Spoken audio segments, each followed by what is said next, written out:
Good morning, everyone. I will call this hybrid meeting of the House Ways and Means Committee for April the 21st to order. This hybrid hearing is taking place pursuant to Rule 10.01 and can also be viewed through the House webcast. Ms. Anna, please take the roll for attendance. Chair Moran. Present. Vice Chair Olson. Present. Representative Garofalo. Present. Representative Albright. Representative Becker-Finn. Becker-Finn, present. Representative Bernardi. Bernardi, present. Representative Eklund. Present. Representative Hansen. Present. Representative Hassan. Representative Hertas. Representative Hornstein. Present. Representative Johnson. Representative Kreshaw. Representative Liebling. Present. Representative Lilly. Representative Mariani. Mariani, present. Representative Marquardt. Present. Representative Miller. Present. Representative Nash. Present. Representative Nelson. Present. Representative Noor. Present. Representative O'Neill. Present. Representative Pulowski. Pulowski, present. Representative Petersburg. Present. Representative Pinto. Present. Representative Schumacher. Schumacher, present. Representative Schultz. Present. Representative Scott. Here. Representative Sundin. Sundin, present. Representative Albright. Here. Representative Hassan. Hassan here. Representative Hertas. Representative Kreshaw. Here. And Representative Lilly. Madam Chair, a quorum is present. So a quorum is present. Our first agenda item is approval of the minutes from our previous hearing. So we have two sets of minutes in the members' package, and they were also posted online. Vice Chair Olson, can I get a motion to approve the minutes for April the 19th, 2022? So moved, Madam Chair. Are there any questions or corrections to those minutes? If not, all in favor of approving the minutes, say aye. Aye. All opposed, say nay. The motion prevails and the minutes are approved. Vice Chair Olson, can I get a motion to approve the minutes for April the 20th, 2022? So moved, Madam Chair. Are there any questions or corrections to those minutes? If not, all in favor of approving the minutes, say aye. Aye. All opposed, say nay. The motion prevails and the minutes are approved. So members, we have two bills on the agenda today. They will be merged into House File 4300 for one omnibus bill on education. And we have until 10:45 to complete the agenda. If we don't get done, we'll recess and we'll come back at 1 to finish. But before we start, I would like to give Representative Miller a moment to share some information. Madam Chair, thank you. So members, if we get our work done on time, there's a reward at the end. Today is Steak on a Stick Day with the Minnesota Cattlemen's out in front of the Minnesota Capitol. So the wind is blowing from the south. So I think while we're in session, we're going to be smelling it. But please come out and join them. It's a beautiful day. If you were here, it's like 3 years ago now. It's tenderloin. This is like the best of the best. Be sure and join us. What time is that? 11 to 1. So session better be short too. There we go. Thank you, Madam Chair. Thank you. All right, so let's get started. First up is House File 4735, which is the supplemental early childhood omnibus bill. This is a bill that spans two committees, Education and Human Services. Even though we'll be splitting House File 4725 between the two omnibus bill, Chair Pinto, I understand you'd like to present the entire package today. So hopefully we want to do this again when Health and Human Service come here. I think that's how we did it last year. So let's move the bill and begin. Chair Pinto. Thank you, Madam Chair. So I do move House File 4735 to bring it before the committee. And I'll proceed with your permission. Okay, would you also like to move the H 4735A6 amendment? Madam Chair, I think what I may do, if it's okay, is to describe the bill first for a bit, and then we can get to the amendment. I think that might make more sense. Please proceed. Thank you, Madam Chair. Members, so I'm really delighted to be with you today to present the supplemental budget proposal from the Early Childhood Committee. As the Chair said, our proposal does span, as it has for the last few years, both the E-12 committee's jurisdiction or that area, and HHS as well. So we'll be moving the education portion later today and the HHS portion in a week, but discussing the whole proposal today. Adding to the confusion is that there's a portion of the E-12 budget proposal that actually came out of our committee as well relating to pre-K. And so my hope is that we're able to discuss that as well as part of this. Members, childcare and early learning was in deep crisis even before the pandemic.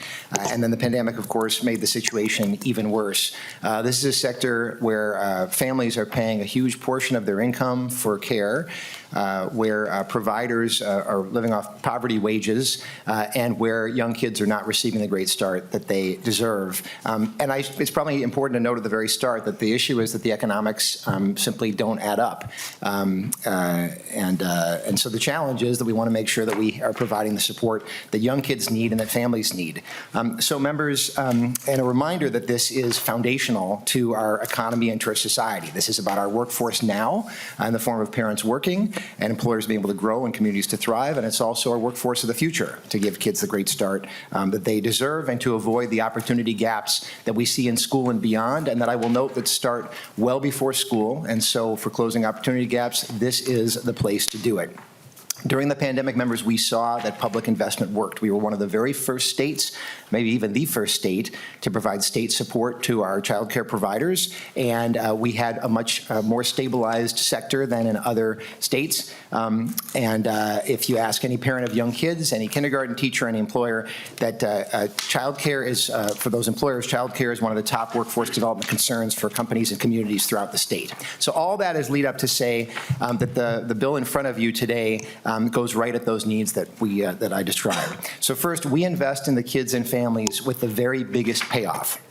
The Child Care Assistance Program helps low-income families. And what we do is we increase rates to the federal guideline for equal access. That's the 75th percentile. This is the rate at which we've determined that families, and the federal government has determined that families can actually afford care and to have their kids taken care of and have them be able to work so they can pay for rent and for food, et cetera. We expand eligibility for the program to include foster parents and guardians, which is, of course, really important because those are kids we're especially concerned about. And we reduce waiting lists. We also provide early learning scholarships to 20,000 young kids birth to 3, infants and toddlers from low income and vulnerable families. These, again, are the kids that we're most concerned about. And then as these kids turn 4, we ensure that they have access to a voluntary pre-K that can be at their public school, at their Head Start, at their child care provider. It's mixed delivery, it's voluntary. We want to make sure that those kids have that connection to school. And we'll be able to talk more about that in detail, I'm sure. So we focus on those kids and families with the very biggest payoff, but we also provide great support for those providing this critical service. There's funding for training, for workforce development, and I guess I'll point you to, in a way, that the spreadsheet that we have is a really nice list of the programs and the approaches that we take.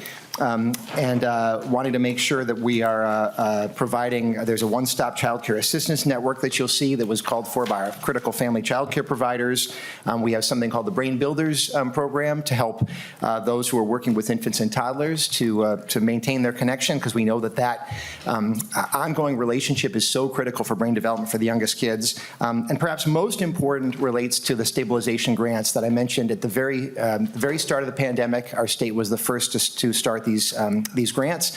They've been going out monthly to providers ever since, with state funding, with federal funding.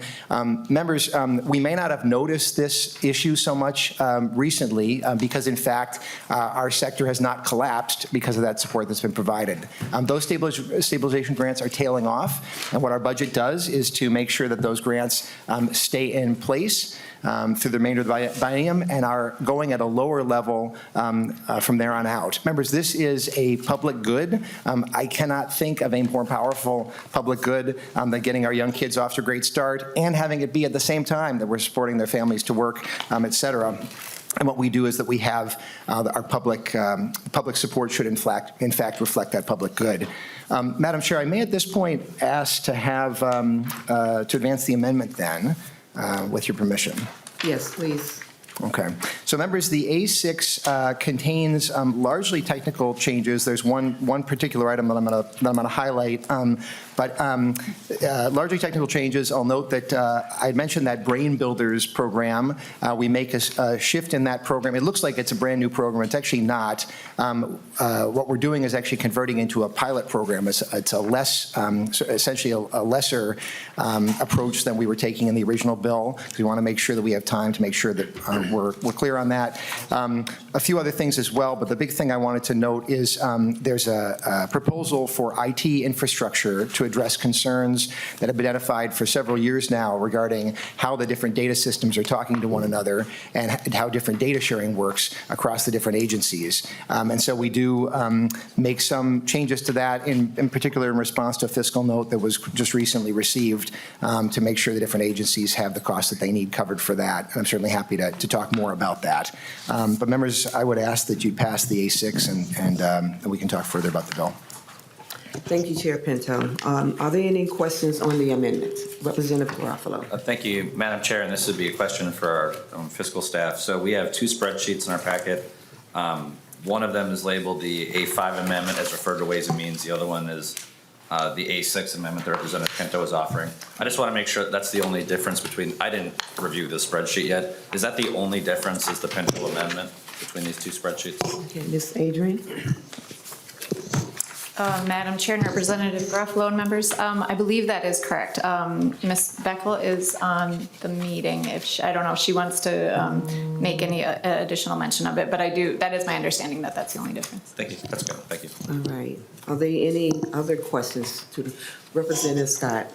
Thank you, Madam Chair. And I'm wondering if the bill's author could just address lines 6.13 through 6.17 and explain to the committee the data sharing components of that paragraph. Of the amendment, Madam Chair. Representative Pinto. Thank you, Madam Chair. Thank you, Representative Scott, so much for highlighting that. So let me think. I may need to take just a second to step back if folks don't mind. There was there have been concerns about governance in early childhood for a number of years, recognizing that we have a whole bunch of different programs across multiple agencies and a lot of complexity. We, as a legislature, directed the administration last year to put together a governance report to say, how's this working? How can it work better? And one of the findings from that report was saying that there's a real challenge with data sharing and with different programs working together. I mean, literally, that subsidies for early care and learning are contained in Department of Human Services in the form of CCAP, in MDE in the form of early learning scholarships, school readiness plus, voluntary pre-K Pathway 1 scholarships, Pathway 2 scholarships. It's a lot going on. And they said that there's a need for that to be looked at. And there was a 2018 Office of Legislative Auditor report saying as well a real challenge with this. So these lines that you pointed out, Representative Scott, come out of a bill that I had that moved through the Early Childhood Committee, was heard in State Gov Finance, and passed back to Early Childhood. That would address both concerns about the technology and then the different computer systems being able to talk to each other. They're super old, as I gather it, and a big mess. But then also looking at any sort of administrative rules or challenges that maybe need to be changed. Of course, anything that would need to happen legislatively, they need to come back to us for us to report on. But this comes out of that, and then there's a series. I think you've pointed out these lines, but they're connected other lines throughout the amendment as well of funding to get that done. So that at least maybe gives you a big picture. You may have a more detailed question, but hopefully gives you the context. Representative Scott. Thank you, Madam Chair. And so is this, was this heard in education policy? Madam Chair Pinto. Madam Chair? Thank you, Madam Chair. It was not an education policy because this is within the early childhood jurisdiction. Okay. So yeah, no. Okay. Representative Scott. Thank you, Madam Chair. And did this go to judiciary and civil law since this deals with data sharing? Chair Pinto. Thank you, Madam Chair.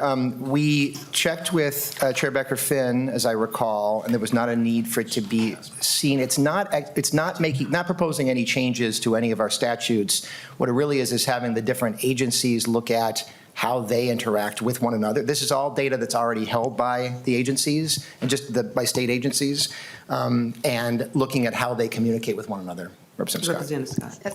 Thank you, Madam Chair. Thank you, Representative Pinto. So this is more on a tech level, just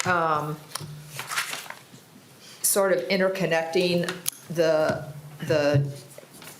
databases, if you will, or is and if you know what information is being shared. Chair Pinto. Thank you, Madam Chair. And I wonder, maybe staff, Ms. Mock, can just help remind me, because I'm just struggling with it, about where in the bill, because we can direct Representative Scott to the language this is referring, the underlying language of the bill. I think that'd be helpful for you, Representative Scott. Mock. Mr. Mock. Ms. Mock. Thank you, Madam Chair. Okay. So the language that this is referring to is in House File 4735, the first engrossment, in Article 3, Section 4. And what the direction to the Commissioner of Management and Budget is to identify any state or federal statutes or administrative rules and practices that prevent or complicate data sharing among early childhood programs. Representative. Madam Chair, thank you. Could the testifier please give us a page and line number in the underlying bill? Because Ms. Mock. Thank you, Madam Chair. So it starts on page 27, line 28. There we go. You need a small paper. Here.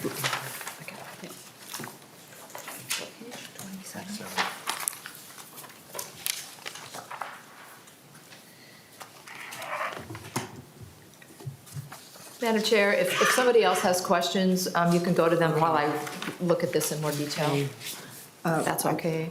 While we're waiting for you to read up on that, Ms. Adrian has a clarifying statement in regards to Representative Garofalo's question about the spreadsheet. Thank you, Madam Chair and members. I haven't had nearly enough coffee yet this morning, so I just wanted to correct what I was saying. So for the early childhood spreadsheet, there should only be one document, and that one is, it was amended by the A6. And when we get to the education portion, there are two tracking documents also amended by the A6. And so the difference there, the distinction is one reflects one of the amendments and one was as referred to Ways and Means. But for this bill that we're talking about, there should only be one spreadsheet. Yep. Sorry about that. No, it's what you said. Okay. Thank you. Representative Scott. Thanks, Madam Chair. And Representative Pinto and whoever was on the testifier online. So are the parents, do they sign off on this data sharing? Is this data sharing that's already done? If the author knows. Chair Pinto. Thank you, Madam Chair. Representative Scott, yes, they, well, I definitely know the second half of your question, which is this is data sharing that is already done, that it's not, this is simply talking about data that's already in the hands of these programs. I would assume, well, I guess I should probably stop there because I'm not an expert at how, all I know is that there's a whole lot of different programs and it's a very fragmented space, but this is not talking about expanding data collection in any way. This is information that's already in the hands of the agencies. Yeah,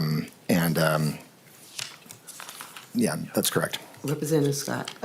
Thank you, Madam Chair. So if, I'm just concerned that if they're sharing the data from one, like, quote unquote agency to another agency, that the parents have signed off on that.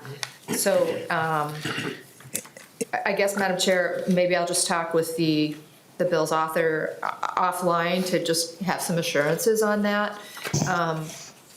Just want to make sure that the parents are given that ability. So thank you, Madam Chair. Yes, thank you. Are there any other questions on the amendment? So seeing no further question, the A6 amendment is before us. All in favor say aye. Aye. All opposed say nay. The motion prevails and the amendment is adopted. Okay, Chair Pinto, you want to continue with your presentation as amended? Thank Thank you so much, Madam Chair. And I want to make sure before I forget, just to thank Representative Scott. And yeah, I'd be really happy to talk with her and take advantage of her expertise. So be happy to do that. And then I think there's plenty of good stuff in here, but I'm thinking what I'll do is turn to questions, Yeah. Madam Chair. And there's no other amendment with pre-filed, so we're going to open up for questions on the bill as amended. Any questions? Representative Creasy. Thank you, Madam Chair, and thank you, Chair Pinto, for your bill. So just a couple of questions as I go through this. Can I do that, Madam Chair? Can I have staff explain the changes to the Pathway 1, Pathway 2 funding mechanisms? And Yes, what you those may. dollar changes would be? Yeah, can staff, look at that. Maybe Ms.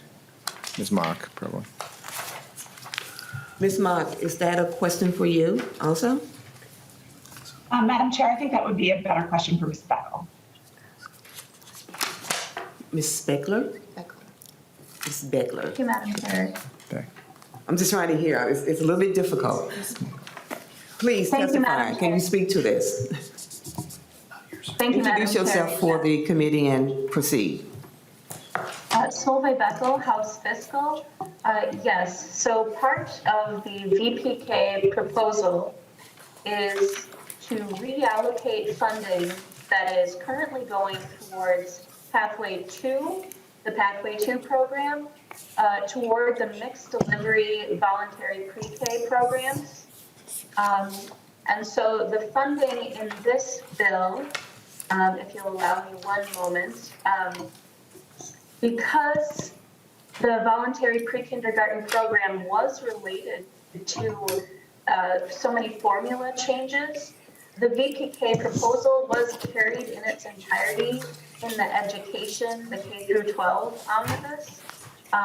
But to answer your question, there will be roughly 18 million in fiscal year 23 that is to be reallocated under this program from Pathway 2 to the mixed delivery voluntary pre-kindergarten program.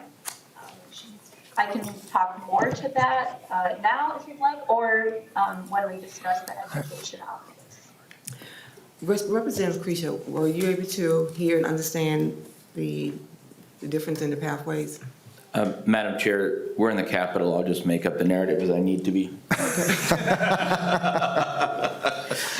Thank you. I did hear it, so thank you. So first question on that.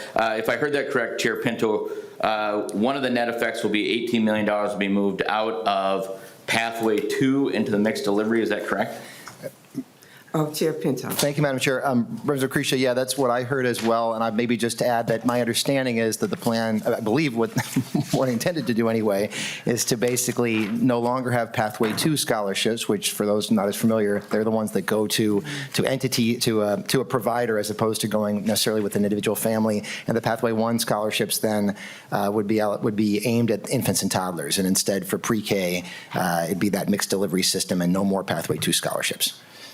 Representative Creasy. Thank you. And so, Mr. Chair, that begs the question. We're now moving and we're shifting the dollars to the mixed delivery in the 0 to 3. What happens to the 4 through 5-year-olds? Chair Pinto. Thank you, Madam Chair. Thank you, Representative Creasy. Well, the $18 million actually doesn't get shifted to infants and toddlers. It gets shifted to the 4-year-old VPK program. So for kids who are 4 and older, they are part of the mixed delivery VPK program. So they'll go to their local licensed child care provider or Head Start or public school. It's the Pathway 1 scholarships then that aim at the infants and toddlers. I hope that's answering what you're asking. Representative Creasy. Madam Chair. So what you're telling me is so we're actually covering all of our bases, even though we're shifting to the 0 and 3. We have enough now. There won't create a donut hole of students that won't be, or children that won't be serviced by any of these models. Is that correct? Chair Pinto. Thank you, Madam Chair. And Representative Creasy, correct, no donut hole. More kids need care, but as far as those lowest income kids, yep, they're covered from birth on up through these different methods, correct. Representative Creasy. Thank you, Madam Chair. And do you have the success metrics on Pathway 1 versus Pathway 2 and why we would do those shifts? Chair Pinto. Thank you, Madam Chair. I don't know that I do with me. I guess I've thought of you, Representative Creech, as being somebody who's a real fan of Pathway 1 scholarships, which makes me think you'd be very happy with the major increase in Pathway 1 scholarships here. But I don't have those metrics with me. I just know that when you invest in young kids in all these different ways, huge payoffs. Representative Creech. Thank you, Madam Chair. And my happiness is not on the stand today, it's the bill. And so, thank you, Chair Pinto. I just want to make sure I understand it and make sure that we're covering across the board. So when we look at that, and yes, you left the Pathway 1 largely untouched, of course, which goes right to the families and the kids. And I just want to make sure that even, I think there's a tendency from some to go to a mixed delivery or more institutional model, which would move us away from some of the things that have worked, especially in some of the neighborhoods and communities across the country that can use the choice. So my next question is, we make a large push in here for CCAP. Do we have any metrics? Do we have any outcomes on how CCAP performs versus Pathway 1 funding? Chair Pinto. And was that a part of the consideration? Thank you, Madam Chair. So what I'll say, Representative Creech, is different programs for different needs, and we know that in Greater Minnesota, especially, that CCAP plays just a critical role in keeping those communities and keeping communities going, keeping employers being able to have workers, et cetera. I don't have data with me specifically about one program versus another, but I do know that there's again just a tremendous payoff in each one of these approaches. Really quick, I just want to remind members there's a little buzzing or something that's happening to remove your phones away from the microphone. Thank you. Remove your phones from the microphones. Did you hear it? Okay. Representative Creech. Thank you, Madam Chair. So, understand your comments, Chair Pinto. I would submit, though, that what we're doing here is we're putting the needs of an institution ahead of the needs of the kids. And what I heard in your comments, I don't want to take them in a different direction that you intended, but what I'm sensing is we're putting dollars in to keep programs running versus putting dollars into what can be the most effective for our kids. I don't think that just simply enrollment is a metric. In fact, I think the metrics we should be looking at is kindergarten readiness and how those outcomes come to the achievement gaps later and learning losses that can happen. I respect where you're going with here. I disagree that by simply putting more dollars into a program to expand the net without considerations of how that's going to drive outcomes isn't a good way to put together a bill. Can MDE repurpose any of the funds that we put together at their discretion? Chair Pinto. Thank you, Madam Chair. Representative Creech, I don't believe so, but that may be something that we should have staff, if there's anybody who can, certainly my intent was that I think anybody that I've dealt with in the administration otherwise knows that I want every single dollar to go to young kids and their care and learning. But if there's, there may be assistance the staff can provide if there's something that I'm missing there. And Representative Chair Pinto, maybe you can get closer to your mic. Okay. Oh, thank you. Yeah. I've been backing off, I think, because of the echo I've been hearing, but Yeah. I'll get closer myself. Yeah. Representative Creech, do you need more information? Well, I'd like an answer. Pardon me? I'd like an answer. Is there a staff, is there someone that can respond? We have MDE on a call. Can you please respond to the question? Introduce yourself. Madam Chair, Solveig Bethel, House Fiscal. Can you hear me any better? It's really a little difficult.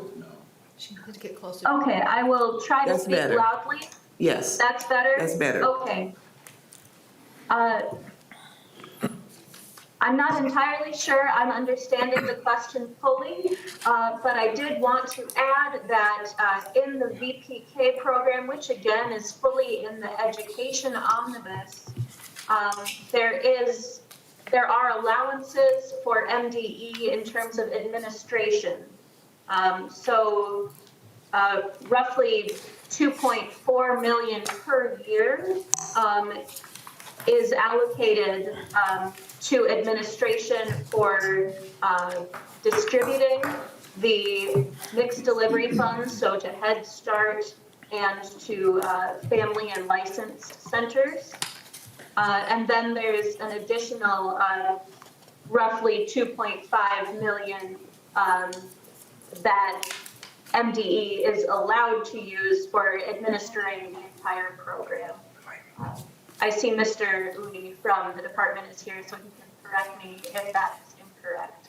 Madam Chair, maybe I can clarify my question. Okay, Representative Creason. Let me ask it this way, and Chair Pinto, perhaps you can point me. What in this bill prevents MDE from reallocating any of the money from one program or a grant to something that someone chooses they'd like to do differently? Chair Pinto. Yeah, sure. Thank you, Madam Chair. So Representative Creasia, I guess, so I should note, it is my intention, absolutely, the funds go to the areas that we direct them to go, and it'd be my expectation, I mean, when the legislature says you shall spend X on Y, that X is spent on Y and is not spent on Z, or going back around A, B, or C. So it's written that way. That's absolutely the intention. So I think if the department were to do such a thing, unless you think I'm misreading something, and please point it out, or anybody else who's listening, but my thinking is if we tell them to spend X on Y and they spend it on Z, that's a problem. I mean, they have now not done what we told them to do. And I think we all, I mean, I'll be the first one to go after them hard. I don't know what else to say. Okay, thank you, Madam Chair. And I'm not really, I just wanted to make sure that was in there. I'm looking for the safeguard. Right. I mean, I think that your passion and your experience and what you've done in early childhood begs that you're looking for the best results. And I just want to make sure that those intentions, if this is passed, are carried through and not changed because somebody changes their mind at the executive level, which we've seen in the past. Me neither. In other areas. Madam Chair? Representative Creason. So just a couple more questions. Chair Pinto, in Article 5, you make the change of the distribution of the appropriation where in lines 2.297 and 298, that migrant and Indian reservation programs were initially allocated, and we now put a 10.72% appropriation. Why the change? What wasn't happening that needed to happen? Chair Pinto. Thank you, Madam Chair. And I may need to, that was a proposal originally from the administration, and I may need to ask either Ms. Mock to help remind me about that. I think she's done this a couple times now, it just keeps slipping out of my head, or potentially MD, but maybe we'll see what Ms. Mock thinks of House Research, Madam Chair. Ms. Mock. Thank you, Madam Chair. I will actually ask Mr. Uni from MDE to take that question. Okay. Mr. Uni. Madam Chair, committee members, my name is Adosh Uni. I'm the Director of Government Relations for the Minnesota Department of Education. And this has been a proposal that we've come with for several years now to maintain the stability of funding for tribal Head Start programs. This has been something that's been discussed amongst Head Start programs in general as a proposal that they can all get behind, and this will help maintain the stability of programs that serve some of our most underserved youngest learners in the state.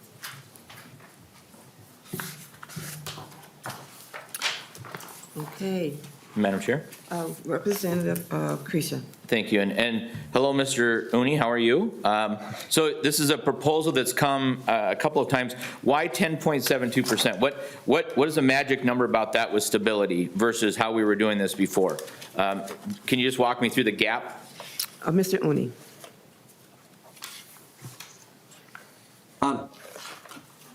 Madam Chair, Representative Creasia, at this point, I think I have my Assistant Commissioner Bobby Burnham on, who's got a deeper history with this proposal, so I'll defer to her. Ms. Burney. Thank you, Madam Chair. That is a really good question, Representative Creasia. So what typically happens from year to year, because our state, these are Head Start tribal programs. So because the state Head Start funds are based off the federal formula, and the federal formula fluctuates from year to year, we were finding that the tribal Head Start programs fluctuated greatly from year to year with over the last couple of years, mainly decreases in funding. So this 10.72% really is an effort to hold them harmless at, I believe, the 2018 funding allocation, and to give them a predetermined amount every year that they can depend on to do their programming and services to children. So this is really around taking away the fluctuation with those tribal Head Start programs due to the federal funding formula. I think over the past years, we've had at least 1 or 2 new federally funded Head Start programs, which then we have to go through a different formula for the state. So when there's more programs, other programs get less money because that 25 million in state funds is a set amount. So it's really balancing all the numbers and ensuring that those tribal Head Start programs have a predetermined amount to provide their services. Representative Creasy. Thank you, Madam Chair. Okay, so, and I appreciate that. I understand the goal of having stabilized funding. So, and I'm sorry, the testifier, I caught her first name. Was it Berman? Miss Berman, was that? I want to pronounce that correctly. Yes. So, Miss Berman, just so I understand, so what you're saying is when there's funding and then we at the legislature or the executive branch grows more programs, there's less money, so therefore the dollar amounts go down. Is that correct? Ms. Brown. Thank you, Madam Chair. That is correct. So because the state Head Start programs are federally administered, we at the state have that $25 million allocation, which is great. Not very many states do that. So we allocate that state money in the same manner that the feds allocate their federal allocations. So it allows for too much fluctuation for those tribal Head Start programs. Representative Creasy. Thank you, Madam Chair, and thank you, Ms. Berman. So thank you, Chair Pinto, for putting this in, and I think we've put another finger in the dike, but we haven't actually fixed the water level, which is we're creating more programs, which are therefore lowering the water for everybody. And I understand what we're doing now, which is we are truly holding them harmless. We're taking one segment of the Head Start and we're segmenting them off so that they cannot be affected when legislators or the legislature pass or creates more programs. So I see why you're doing that, and I see why there's multiple proposals. I also see that every organization out there would like to have a carve out like this. So, but again, I don't dispute where you're going, the effects of it. I dispute the fact that it's us that are creating the problems by creating more programs. The last one that I have is, I'm curious, Chair Pinto, we put $125,000 in the ombudsperson for the family child care providers. Ombuds person positions, we see them pop up all the time. What I really want to know, and maybe you can help me through this, I mean, it seems to be a nice bone that we throw at people, but what is it really going to solve? What will that $125,000, what metric or what outcome will we actually see that will be improved by having that position?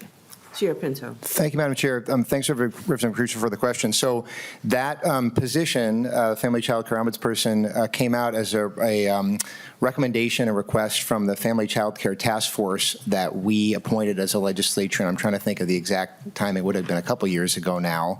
And they had a series of recommendations. I should note that not only did our budget last year include a whole bunch of recommendations, this budget includes other ones as well. You'll notice shared services to allow family child care providers to efficiently share kind of back-end services to help save some money that way. And the one-stop shop, I think I mentioned earlier. But this was another one of those. And to make sure that those that request was met. As I gather, they wanted to have a person who was going to be in the position of bringing concerns forward and being in contact with family child care providers around the state who are, of course, in a really, really challenging position and in what is a very challenging sector, as I said before.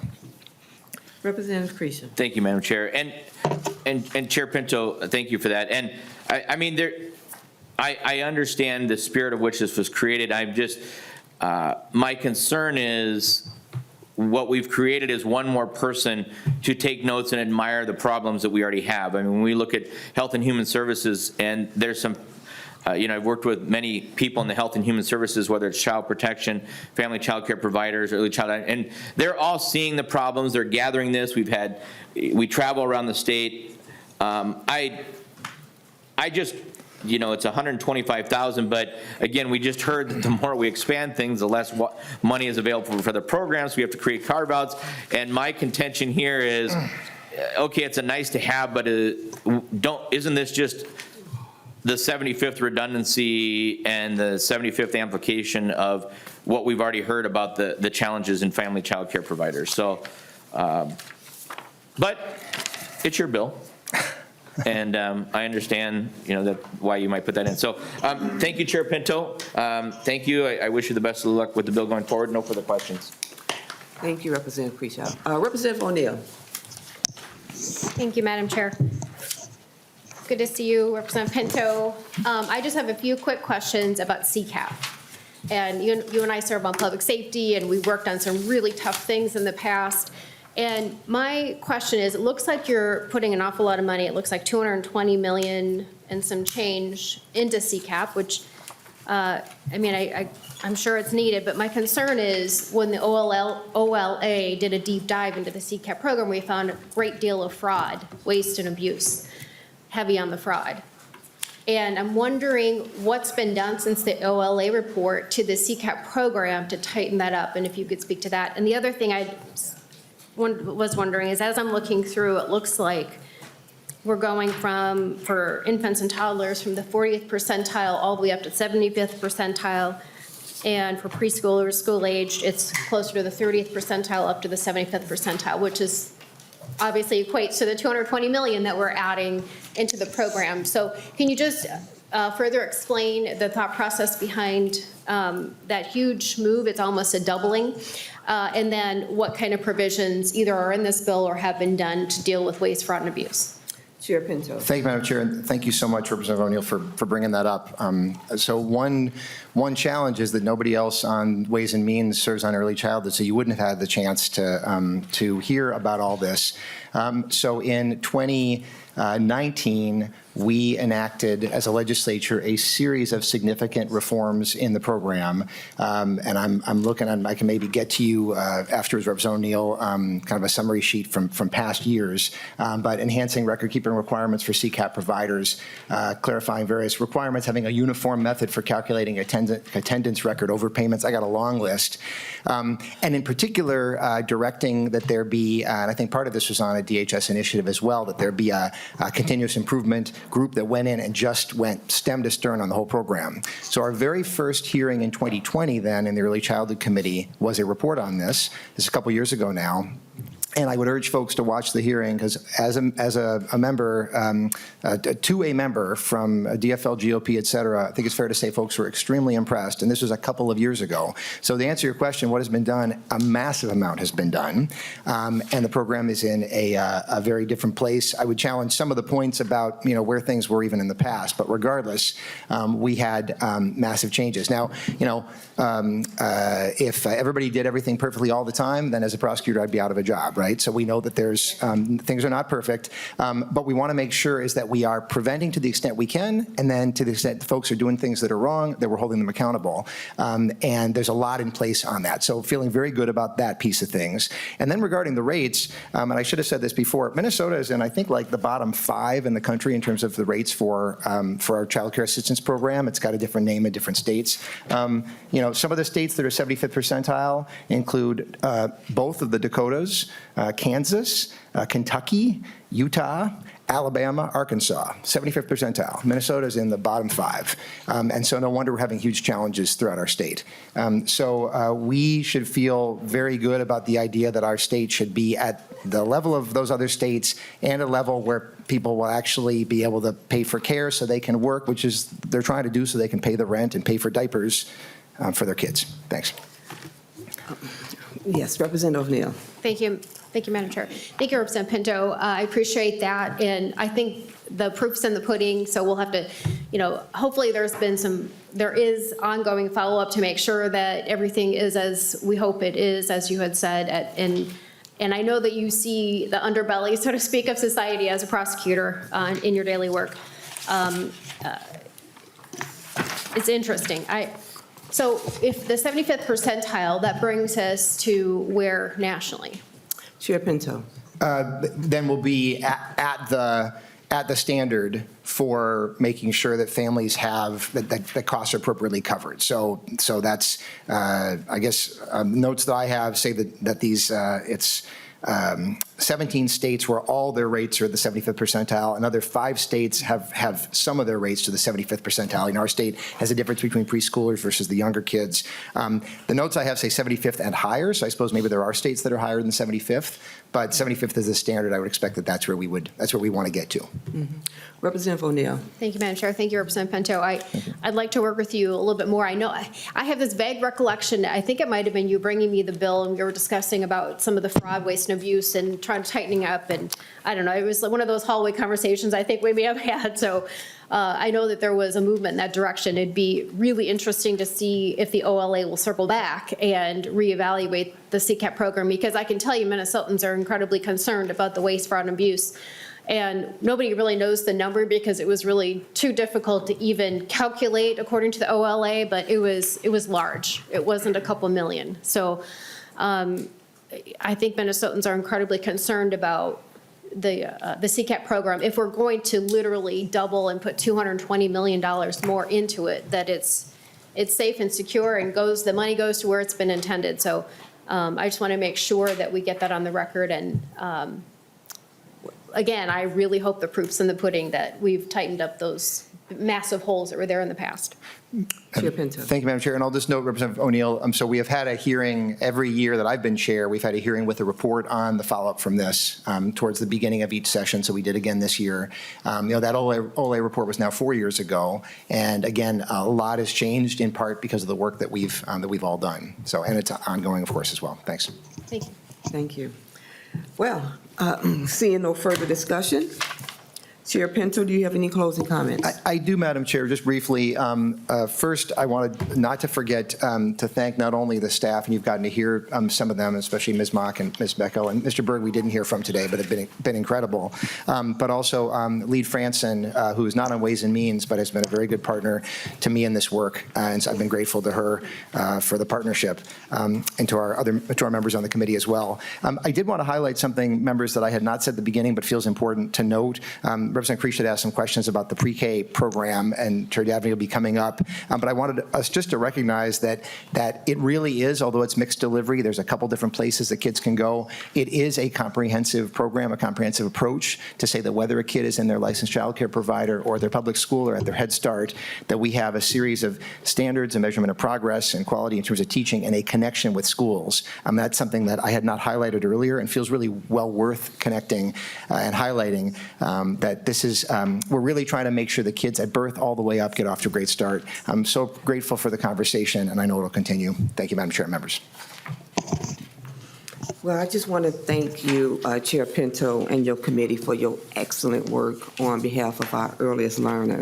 We've come a long way from 2019, 2018, when we when we first heard of the abuse that was happening, especially around the CCAP. You've put a lot of protections in place to make sure that we are doing our due diligence as a state to make sure that our early learners are getting off to a great start, that they are entering kindergarten ready and prepared, and that we are creating a path of success by the time they're in third grade, because that's the indicator of what will happen to our youngest learners and our students. So I always want to say thank you for that work. What an awesome job. And with that, I would temporarily lay over House File 4735 as amended. Thank you. So the next bill is House File 4300, which is the K-12 education funding bill. Welcome to the committee, Chair Davnie. Good morning, Madam Chair. Thank you. I'd remind the committee that this bill is standing between them and steak. That's right. Vice Chair Olson, would you like to move House File 4300 to be recommended for placement on the general register? So moved, Madam Chair. So with that, Chair Dabney, please explain your, there's an amendment to your bill? So, Madam Chair, I do have the A6 amendment, and then I would appreciate some guidance on how you wish to handle moving the early childhood portions of Chair Pinto's bill to this bill, as I understand is the intent. So Vice Chair Olson, would you like to offer that amendment? Yeah, I'll move the A6 amendment. Thank you, Madam Chair, and thank you, Representative Olson, for that. The A6 makes some technical corrections to appropriations numbers, as well as several substantive changes. It increases the percentage of the special education cross-subsidy that will be paid with by state aid from 55% to 55.895% in fiscal year '23 and 56.9405% in fiscal year '24 and later, and increases the appropriation in career and technical education aid to match the bill language, fully funding CTE-related transportation expenses.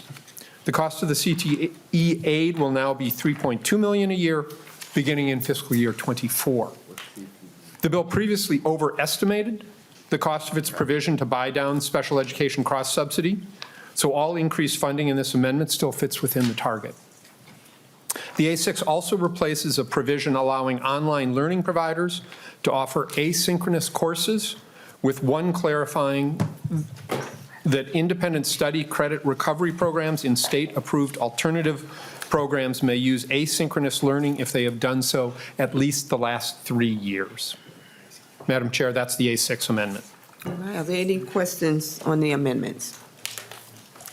Seeing none, the A6 amendment is before us. All those in favor say aye. Aye. Opposed, say nay. The motion prevailed and the amendment is adopted. So, Chair Dabney, please continue with your presentation. Thank you very much, Madam Chair. Madam Chair, House File 4300 is amended, utilizes resources the state has, and uses them to meet our responsibilities as a legislature to students of today and the Minnesota of tomorrow. House File 4300 starts with paying our bills, stepping up to the responsibilities that we as a legislature have been avoiding and where we have fallen short. $422 million in helping school districts with the special education deficit we have left them with, growing into the tails, that helps school districts cover the costs of providing mandated services where we have fallen short in the past. It goes on to eliminate the English language learner cross-subsidy by 2026, starting with an investment of $76 million in fiscal year '23 and growing into the tails. It supports student well-being and mental health by establishing a dedicated funding stream that will create 1,100 student support personnel positions across the state, school counselors, social workers, psychologists, nurses, and chemical dependency staff. With the provisions in Chair Pinto's bill, it expands access to voluntary pre-kindergarten to 23,000 more four-year-olds through a mixed delivery model that the committee just heard and reviewed. It assists students, families, and schools coming out of 3 academic years of disrupted learning with support around enrollment for schools, after-school and summer programs for youth, and full-service community schools model to better support entire school communities. It assures families whose child attend a school with higher levels of poverty that meals will be available for their children while reducing those schools' administrative burden of providing those meals. And lastly, Madam Chair, it continues our commitment to diversifying the teacher corps and offering opportunities for education support personnel who wish to become licensed school staff, offering them pathways to those careers. Madam Chair, with that, I stand available for questions. Thank you. All right. Thank you, Chair Dabney. So there are no other pre-filed amendments, so House File 4300 as amended is before us. Are there any questions of Chair Dabney? Representative O'Neill. Thank you, Madam Chair. Thank you, Chair Davnie. I can't help but notice, because we all pull up the runs, you know, and can you just explain what happened here? I'm looking at the top line, Minneapolis and St. Paul, and the per household total increase per pupil is $1,202, so $1,202. And I just flipped to my district, because that's what we all do when we get these runs. And for example, the place that I live, Monticello, is half that, $654. So just a little bit under half. And as I look through the runs, there are some that do much worse, in the 200s compared to 1,201 for Minneapolis and St. Paul. And I'm just curious, how does that happen? I mean, I know we have the worst funding, well, okay, I won't say worst.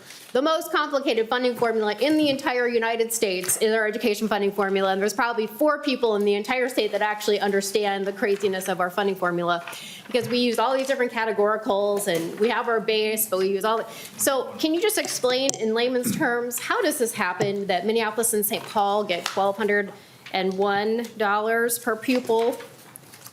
And, for example, my district gets about half. Chair Davnie. Thank you, Madam Chair. And Representative O'Neill, usually it's thought that there's only 3 people in the state who understand the K-12 system. You rounded up to 4. I was hoping you would. I'm not sure that I'm one of them, but I've got friends who are available who can help. We're paying our bills here. What we know is how much it costs to provide special education services for students in districts and across Minnesota. What we know is how much it costs to provide English language learner services to students across Minnesota. What we know is we're not paying those bills. We also know it costs a different amount in different districts based on who those students are and how they provide those services. So different districts across the state would receive different amounts of funding because we are simply reimbursing them the costs that they're incurring. Representative O'Neill. Thank you, Madam Chair. Thank you, Representative Davnie, Chair Davnie. And that would make sense to me, except for the fact that I have Monticello. So Monticello, actually, as you know, as we've tried to work through their chaos of an error that happened at MDE, and then they tried to claw it back, and they never did get that money back. But through that process, you and I both know that Monticello is a co-op. They for special ed, so they have more than the average school district of special ed kids because they literally are a co-op and they bring them in. And that would make sense to me, except for Monticello's number is $658, which is only $4 more than my Maple Lake school. So I still don't understand how, with your explanation in that case, that the numbers still don't work for me, because even Monticello, who are literally the co-op for special education in my area, are still a little bit more than half of the Minneapolis and St. Paul School District. Chair Davnie.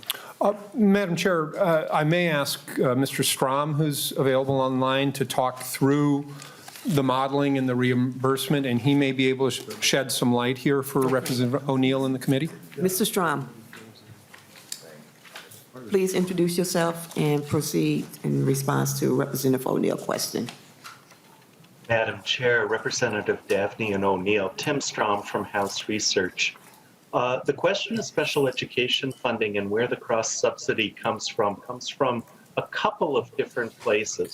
One of those places, as Representative O'Neill mentioned, is the build-backs that go from the co-ops and from the joint service organizations, such as what happens in Monticello, to the resident districts.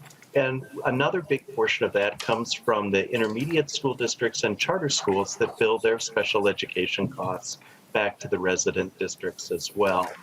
So one piece of data that significantly affects Minneapolis and St. Paul much more than all of the rest of the districts in the state is the amount of charter school bill back for special education costs. And when we look at this number, it's referred to as the tuition billing number, and I'd be happy to share with the committee a file that breaks out each of these categories.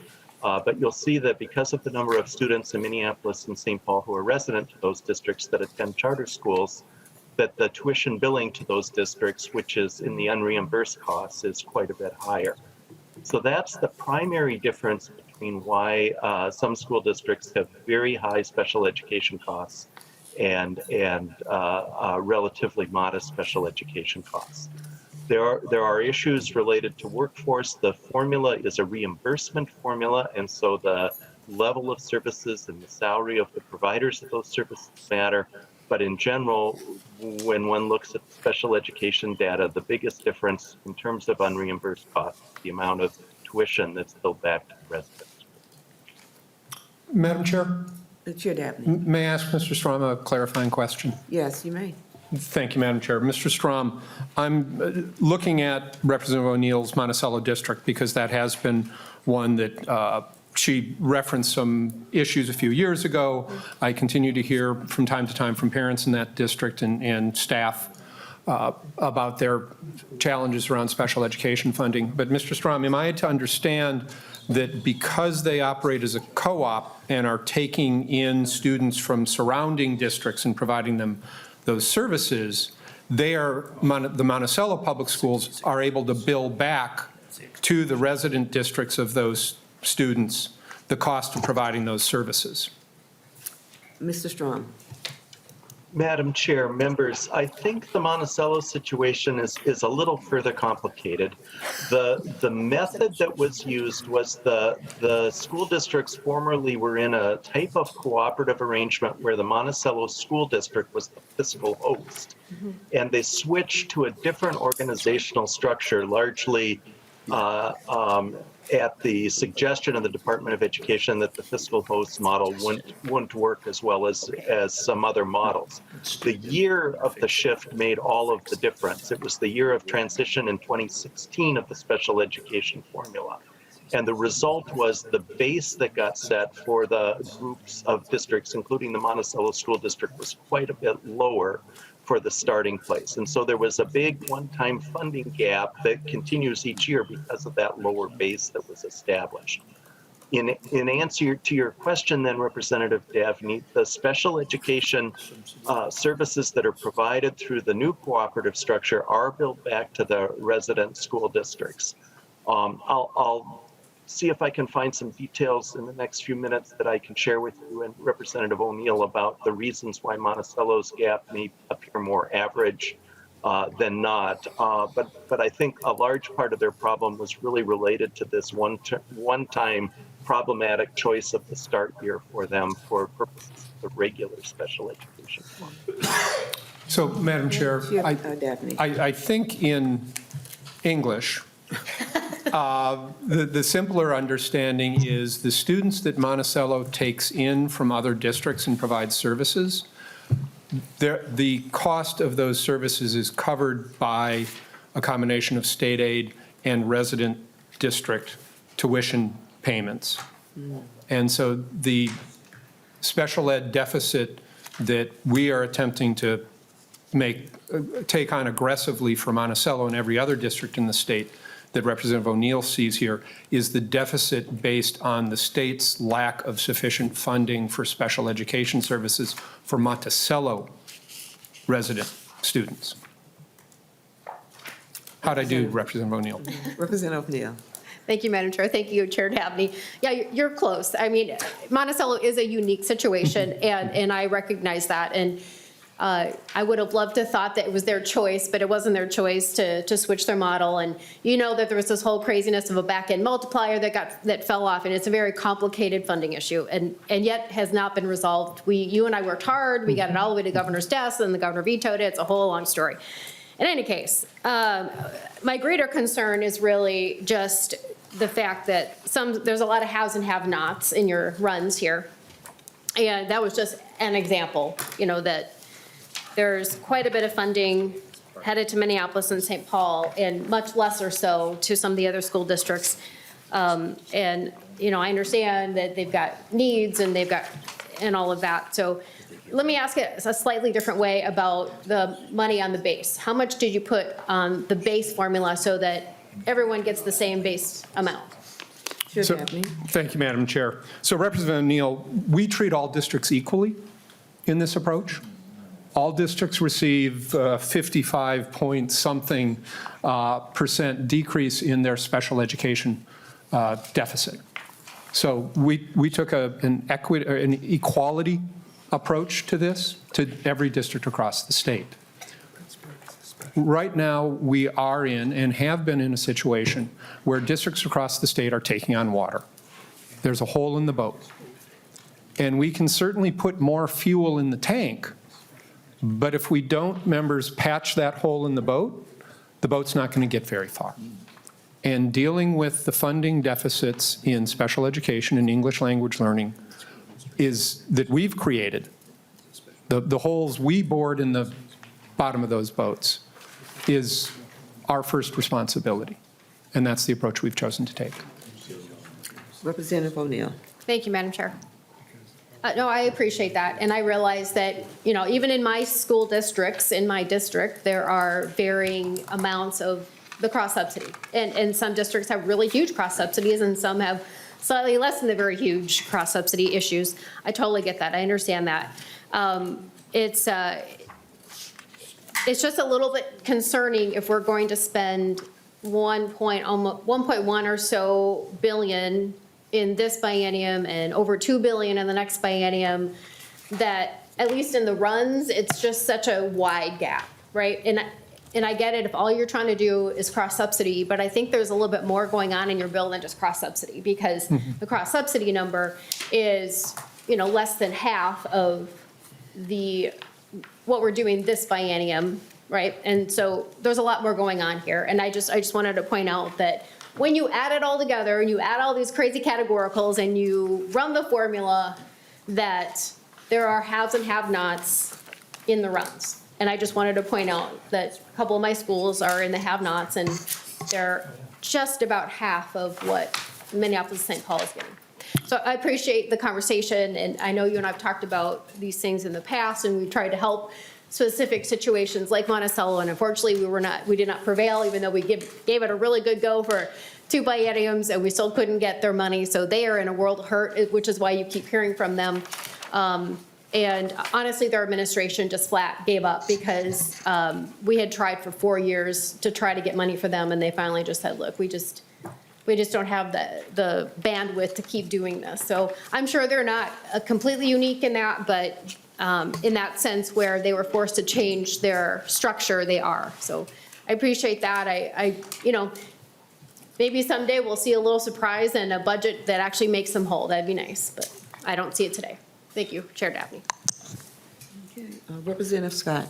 Thank you, Madam Chair. Representative Davnie, I'm looking at the 422.6 million for the special ed cross subsidy reduction. I get that. Could you point to us in the bill where there's any special ed reform Chair Davnie. that is called on by school districts every single year? Madam Chair, Representative Scott, the sort of, well, one place where we do provide reform is we provide dedicated funding for special education teachers to have more time to provide students the due process paperwork and families the due process paperwork that's required under state and federal law, so that we can be sure that their focus can be more on the teaching, because they've been granted more time outside of the school day to do the necessary paperwork. As you know, the issue around special education is a lot around paperwork. That has continued to be an ongoing conversation. Finding consensus with everyone on that is often challenging, and was not a focus of the Finance Committee this year. I don't know, since I don't serve on the Education Policy Committee, what conversations there were there. Madam Chair. Representative Scott. Thank you, Madam Chair.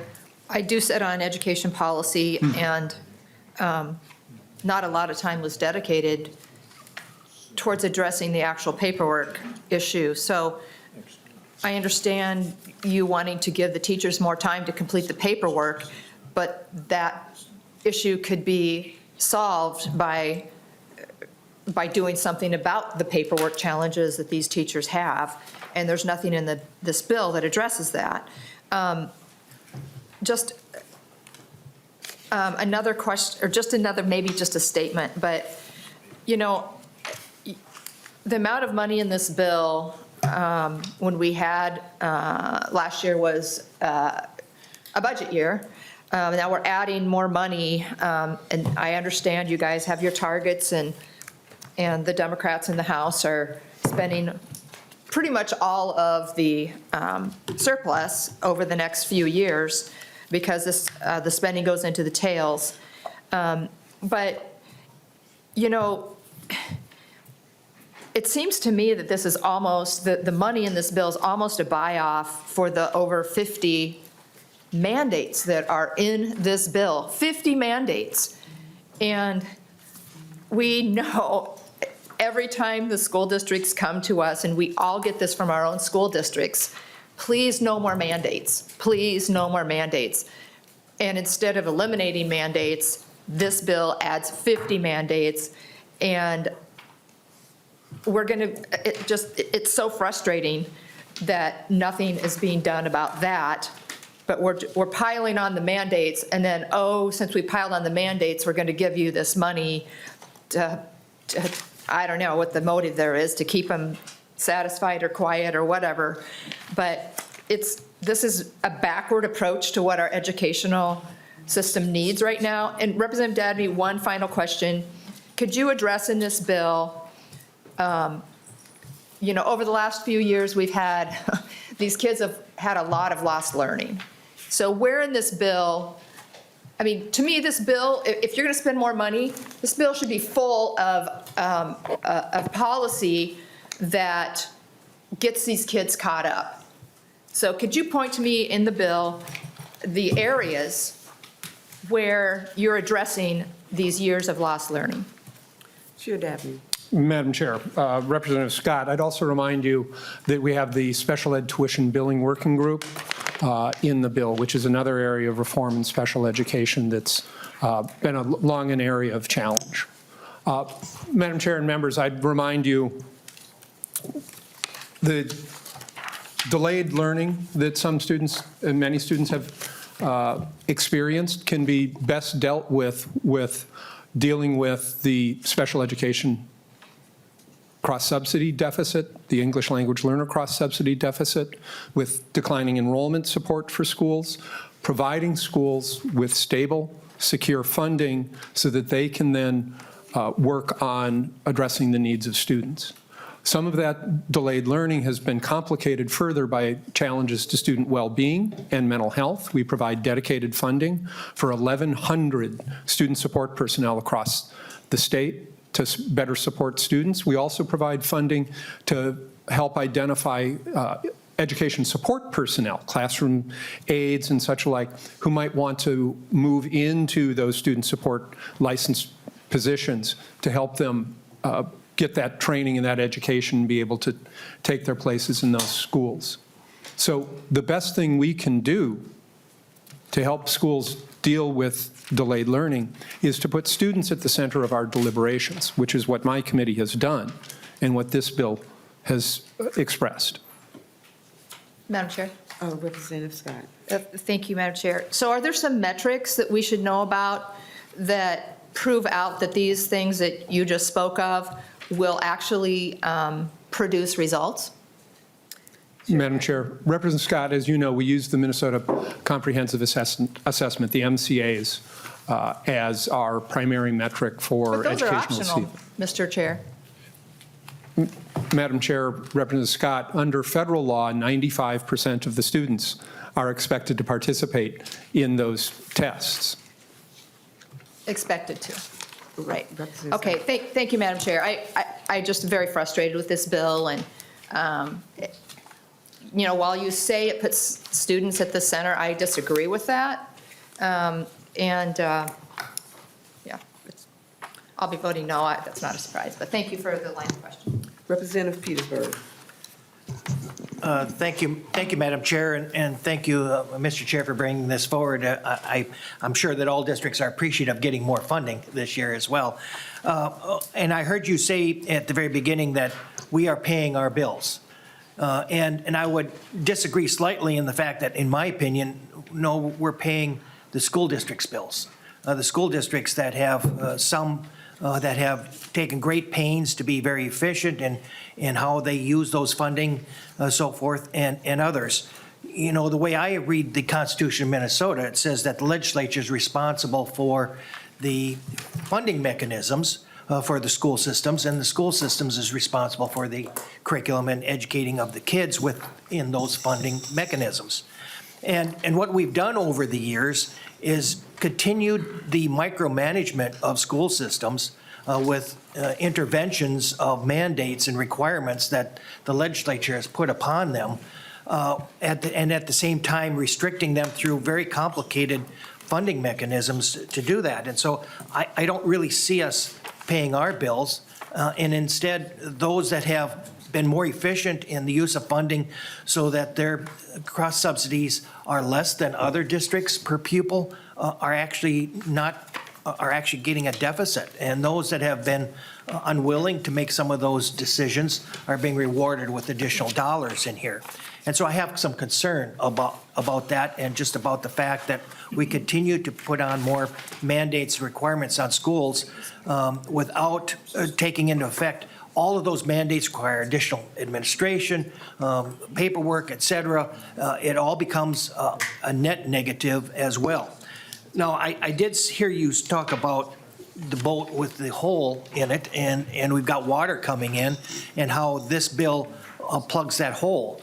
Well, in my opinion, what this bill does is actually just increases the pumps to keep the water out of the ship. We really haven't plugged any holes, because the hole really is the overwhelming mandates that schools have to deal with.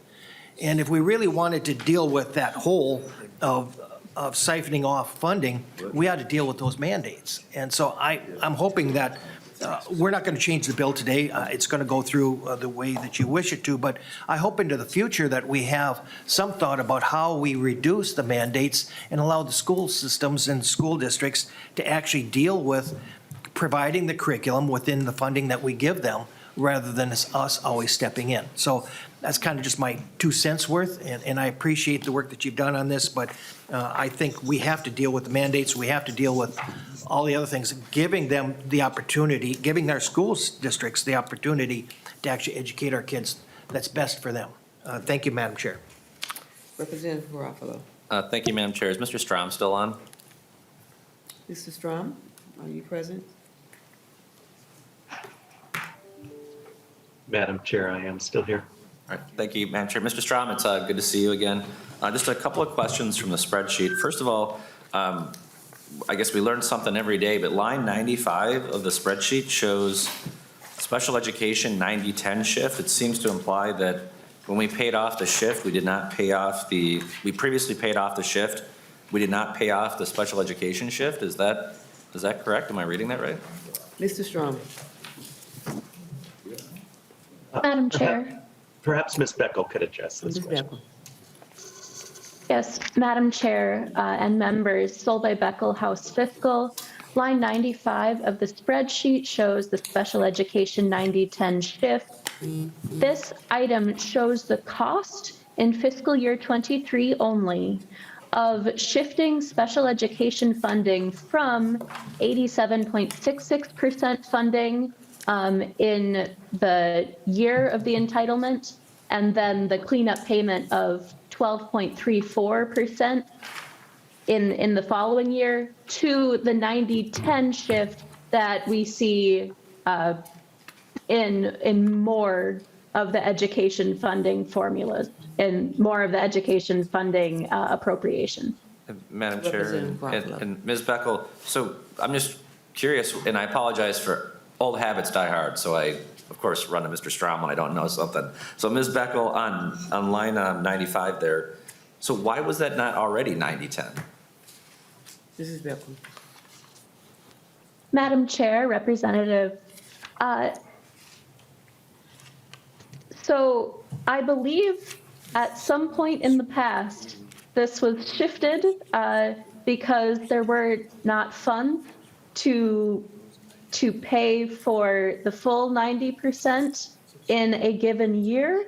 But as I have just started on this policy area, I cannot speak to the history of that. So perhaps you would indeed be better served by Mr. Strom in this instance. It's okay. Madam Chair, Ms. Beckel, thank you. And I Because usually in law, we automatically pay this stuff back. Like it automatically goes back to 90-10. So just, and Mr. Strom or Ms. Beckel, I can speak with you offline. I was surprised to see that. For either Mr. Strom or Ms. Beckel, on line 4, we have declining enrollment aid of $25 million. Already in state statute, we, I guess I call them phantom students. We already compensate districts for declining enrollment. We give them money for students they no longer have. How is this $25 million allocated in terms of that declining enrollment? I know we have I think it's 77% for existing law. How is this 25 million allocated to school districts then? Let's try Ms. Beckel. Madam Chair, Representative, if I can pass this one off to Mr. Strom, I'd appreciate that. Mr. Strom. Madam Chair, Representative Garofalo, in the one-time declining pupil aid that's in the bill, it's calculated on the fall enrollment numbers, the number of students enrolled on October 1st, essentially, of each site aggregated to the district level. It would include the enrollment in programs like intermediate programs, and it compares the fall 21 enrollment number to the fall 20 enrollment number. The total loss for any district is then proportionately allocated to reach the $25 million. So the districts with the largest percentage decline between the fall of 21 and the fall of 20 will receive the proportionate amount of that $25 million. It's a one-time aid paid 100% in fiscal 23.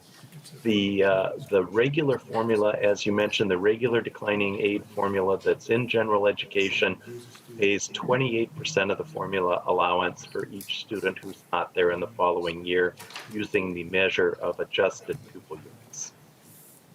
Representative Garofalo. Okay, thank you, Madam Chair. And then to either of our nonpartisan research, it looks like there's some levy increases, but it looks like they're all bought down by the operating capital equalization. Is that right?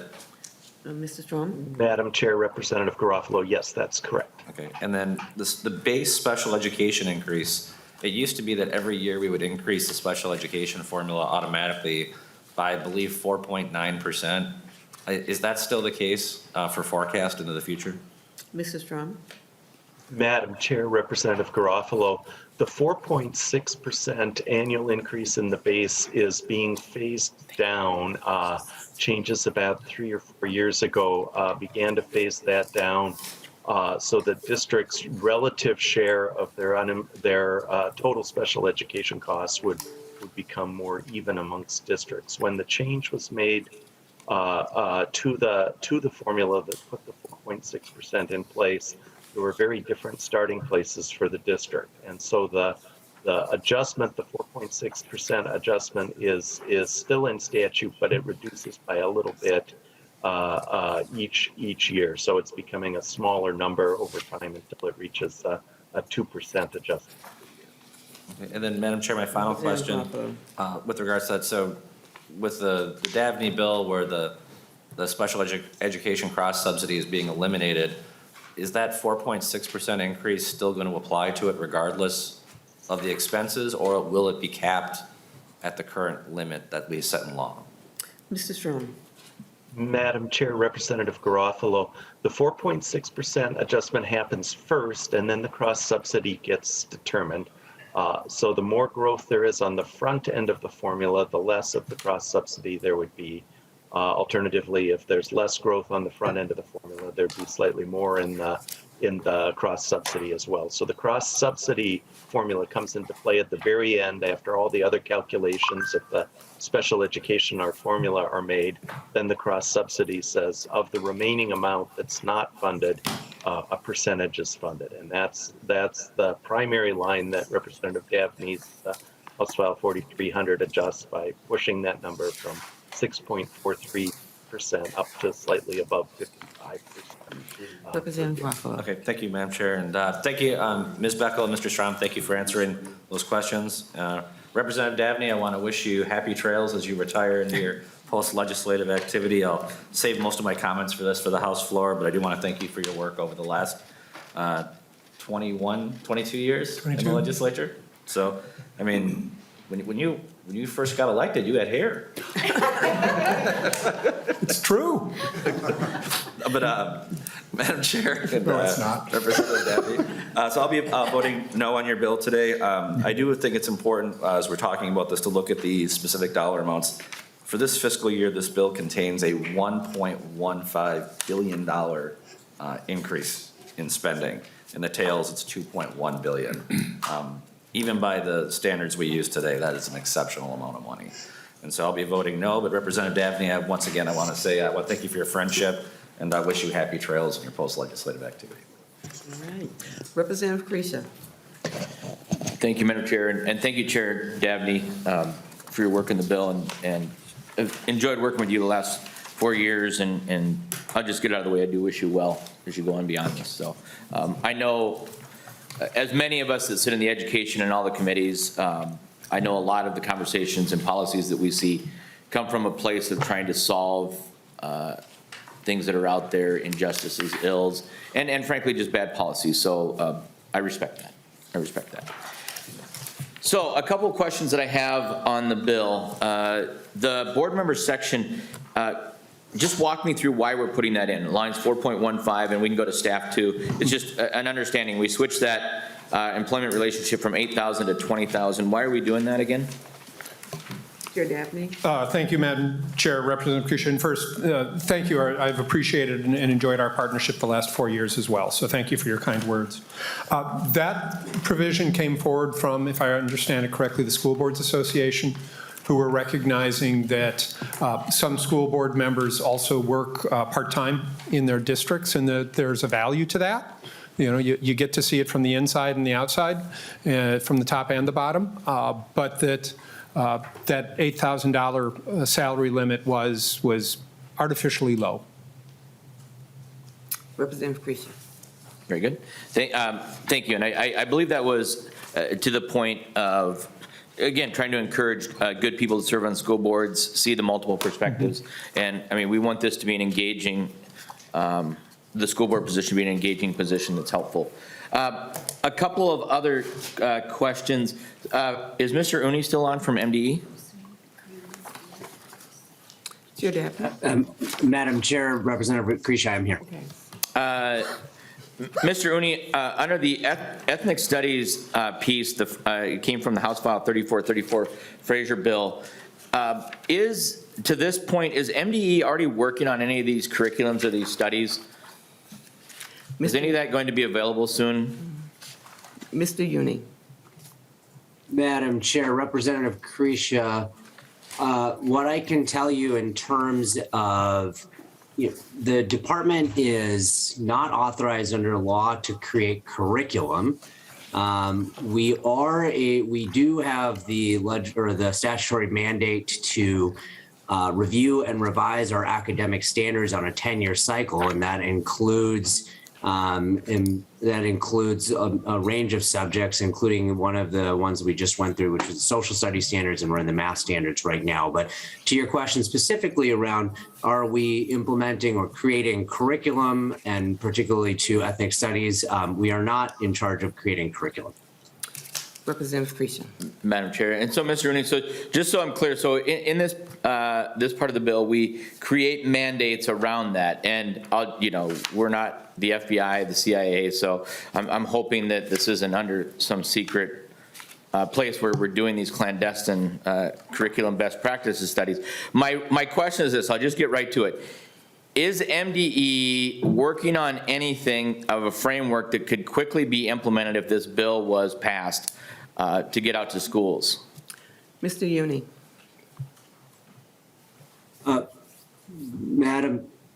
Madam Chair, Representative Creasy, I'm just trying to look at the exact language in the bill to just kind of see what the timelines are. But what I can tell you is that we are overseeing the process for reviewing and revising the academic standards. In terms of curriculum, that would be up to the school districts and charter schools to be able to access the curriculum with their resources that they feel best fits their communities within the strictures of whatever would ultimately be passed under this bill and what is required to meet the academic standards that are passed under the review and revision process that we engage in under statute. In terms of the timelines of when things are, I'll have to look at the exact lines to see what the timelines are there. But again, we are in charge of doing academic standards and not in charge of creating curriculum. Representative Creasy. So, Mr. Ernie, I know that MDE has been trying to hire an ethnic studies specialist. Has that position been filled yet? Mr. Uni.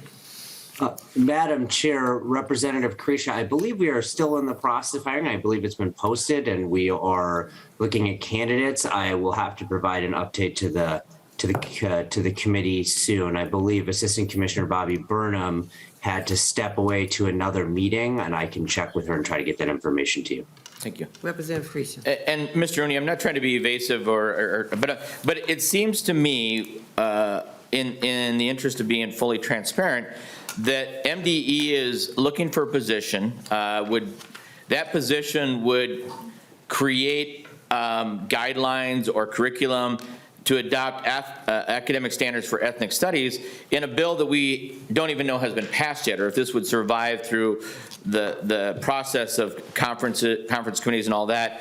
So what concerns me is that we may have a scenario where MDE has already created some of this and would be asking for expedited rulemaking to push something that has already been vetted or created by a specialist.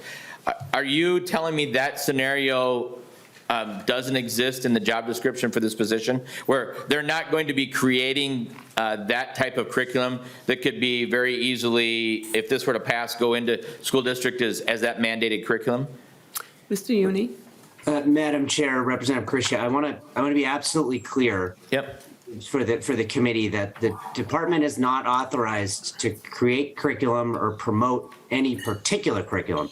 We do, in certain circumstances and certain subjects, provide resources and access on our website or to other organizations that provide access to curriculum as a resource that is available. We don't promote or push any particular curriculum. We're not or create curriculum. We're not allowed to do that under statute. For the academic specialist who has the responsibilities of helping implement ethnic studies, their responsibility, we had funds that were provided to us in our operating allocation under last year's bill that we put forward for hiring an ethnic studies specialist who will be in charge of helping implement the academic standards. So some of their job responsibilities would include being able to provide guidance and implementation assistance for districts and charters around how to best meet the state academic standards.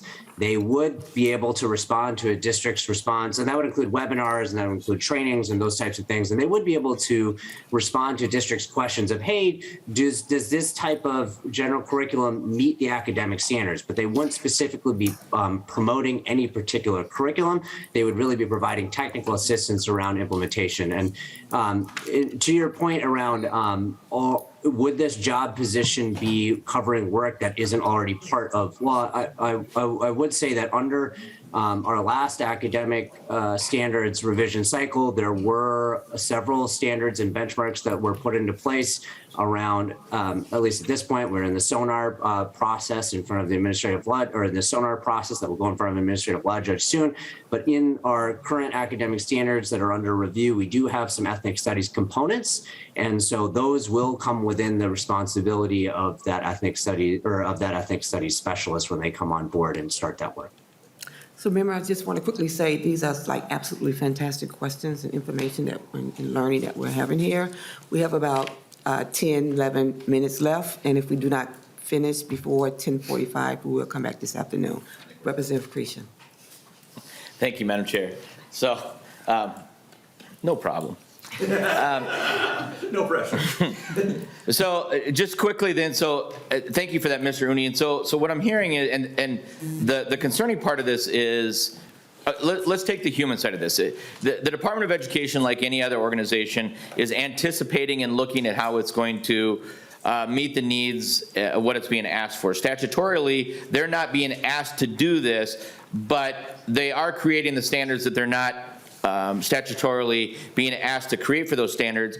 My question quickly would be, Mr. Uni, if this bill were to pass, would that give the Department of Education, in your estimation, the statutory authority to go ahead and put out the curriculum that isn't created but kind of is created? Mr. Uni. Madam Chair, committee members, again, I'll just be clear. And by the way, I like Mr. Uni, just so we're clear. It is true. We're friends who push each other. Madam Chair, committee members, Representative Krisha, again, I just have to be clear. The department is not promoting a particular curriculum.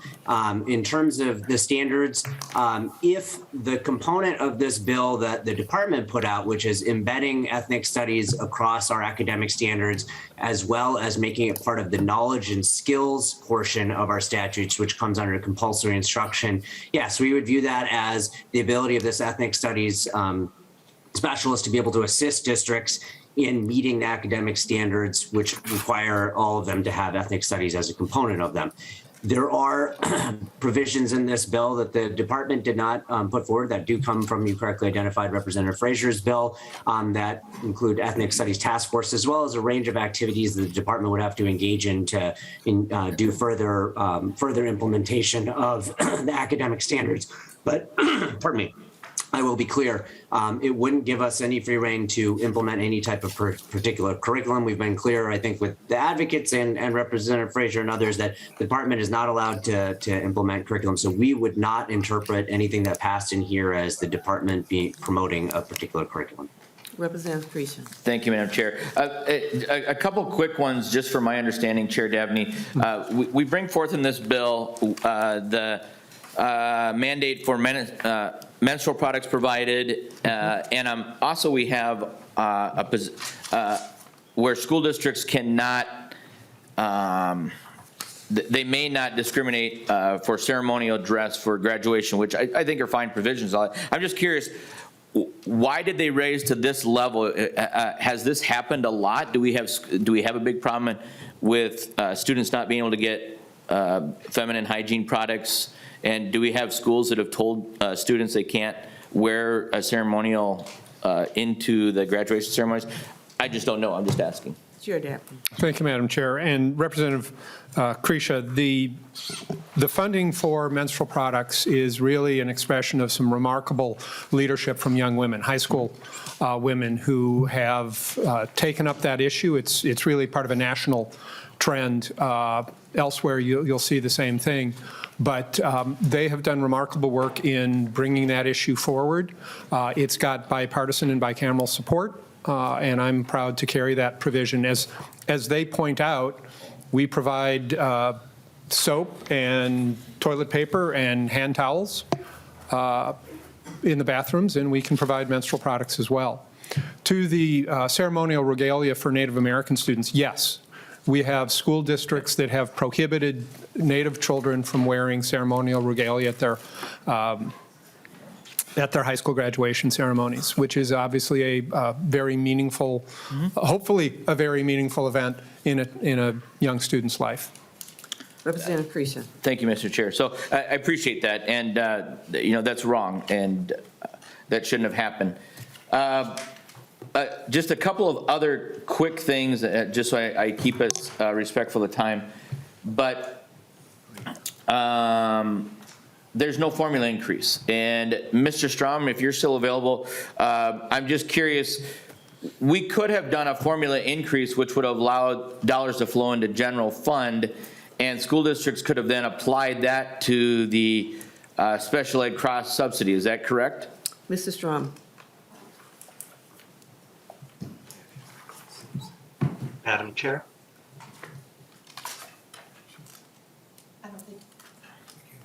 Mr. Strom. Oh, thank you, Madam Chair. Yes, the choice is the legislature's on which funding formulas to put money on. The rule of thumb that is often used in the K-12 world is that each dollar on the formula allowance costs roughly $1 million. So if you were to take the amount spent on the special education reimbursement or any other line on the spreadsheet. If you were to take $1 million, you could raise the formula allowance by $1. So if you were to take $100 million from a different place and put that on the formula allowance, you could raise the formula allowance by $100. Representative Christian. And thank you, Mr. Strom, I have you, but just so I get the affirmation, and that dollar, school districts could have applied that to the cross-subsidy shortfall as well, without actually having us to target it this way. Is that correct? Mr. Strom.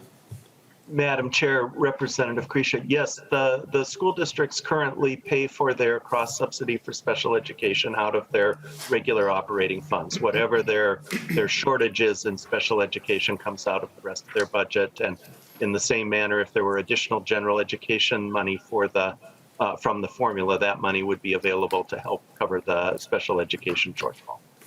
Representative Krisha. And thank you, Madam Chair. And thank you, Mr. Strom. And before, I don't have any further questions for you, Mr. Strom. I'll just, again, thank you, Ms. Ahrens and all the other staff. I don't remember all the names as well, but as we all know, staff is absolutely fantastic, and it makes us way more articulate as legislators than we appear to be just because we stay at hotels. So one of the things, my closing remarks on this is I come up, Chair Davnie, and members, what we have is a philosophical difference.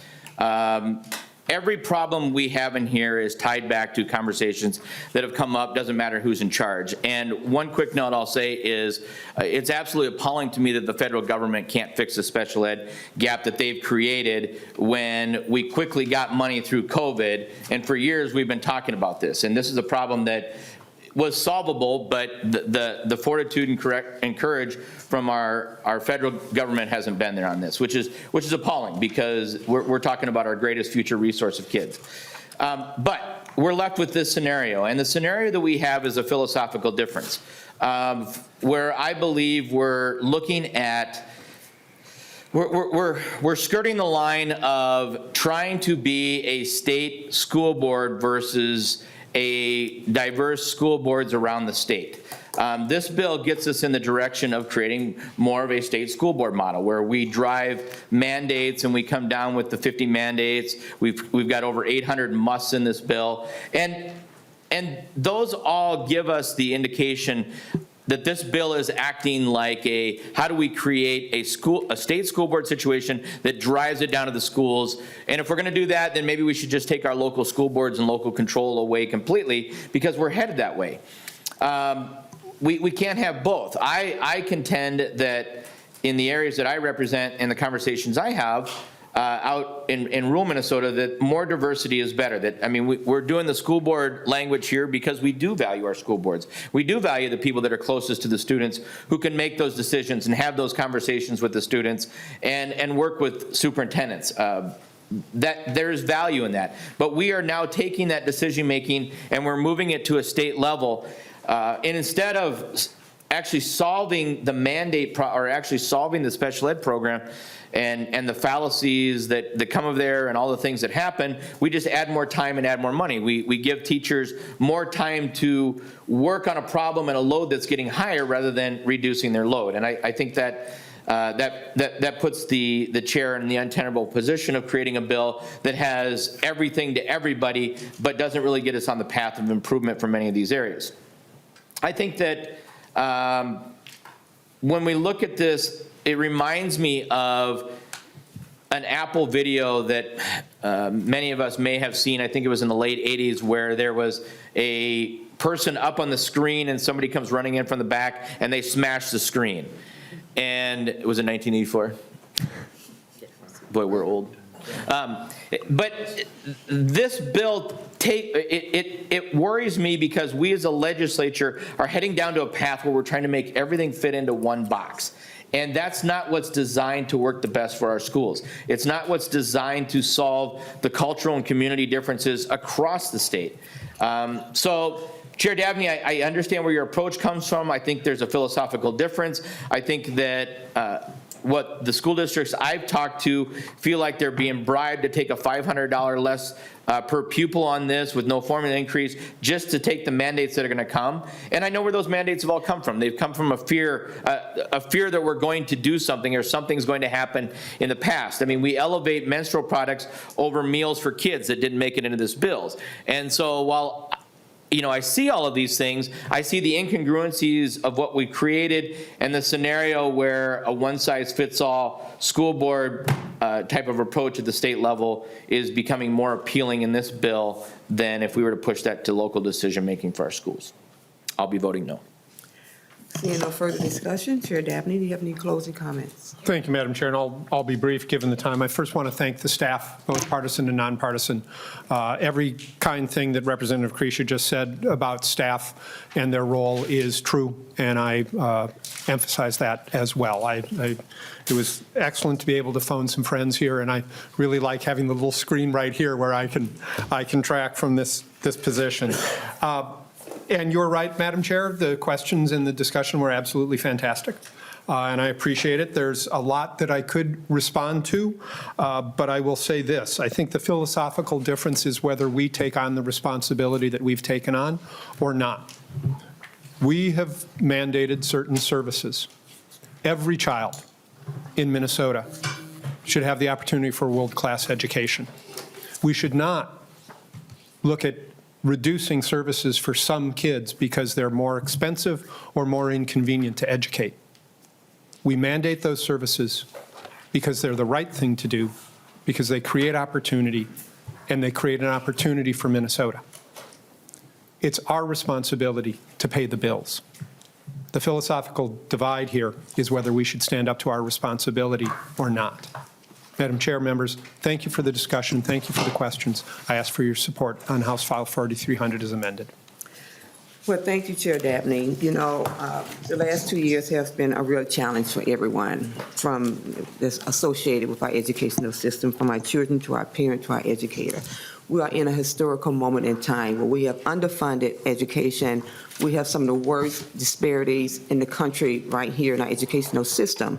And so this is our moment where, as we have a surplus, to do the real investment, to make sure, as you stated, Chair Davnie, that every child has the opportunity to succeed and be successful in school and thus in life. So I just want to thank you for your work and the committee work that you've done this session to really step up to the plate to make sure that we're taking this time when we can.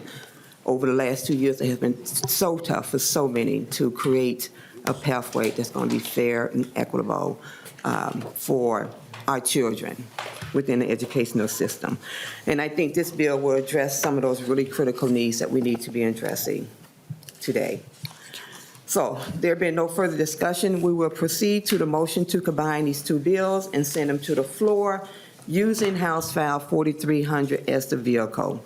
Vice Chair Olson, would you like to move that language contained in House File 4300 as amended to be incorporated into the Education Omnibus as separate articles?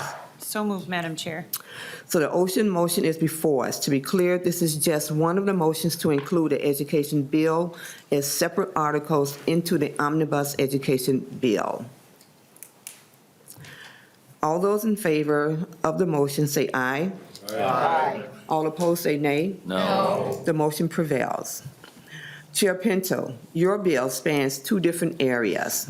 For today, would you like to move that Article 5 and 6 contained in House File 4735 as amended be incorporated into the Education Omnibus as separate articles?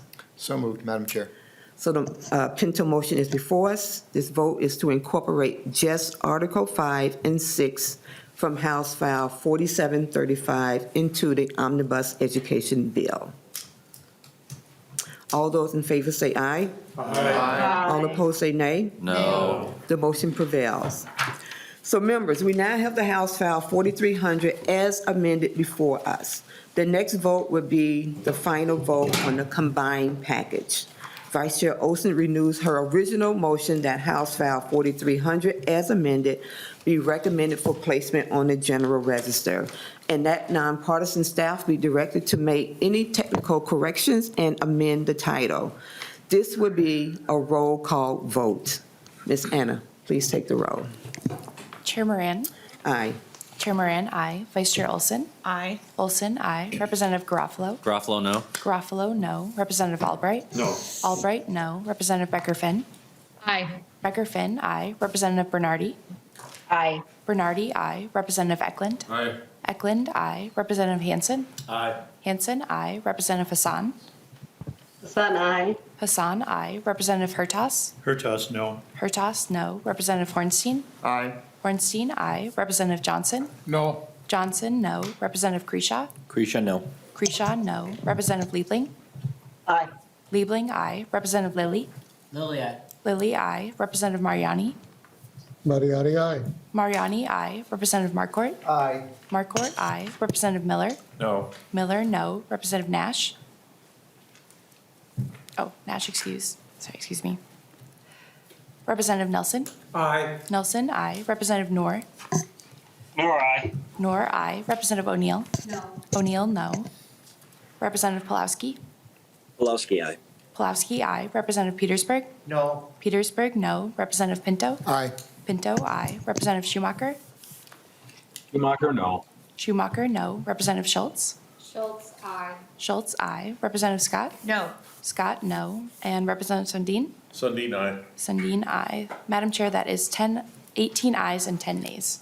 There have been 18 ayes and 10 nays. The motion prevails. House File 4300, as amended, is recommended for placement on the general register, and nonpartisan staff are directed to make any and all technical corrections and amend the title. I want to say thanks to all the chairs and your committee for putting together this important work. Members, that completes our work for today. Thank you all for your attention to this week. Remember, we have no hearing tomorrow. And I hope that you all have a great weekend. And again, put everything away that you need to put away. And this committee hearing is adjourned. Thank you.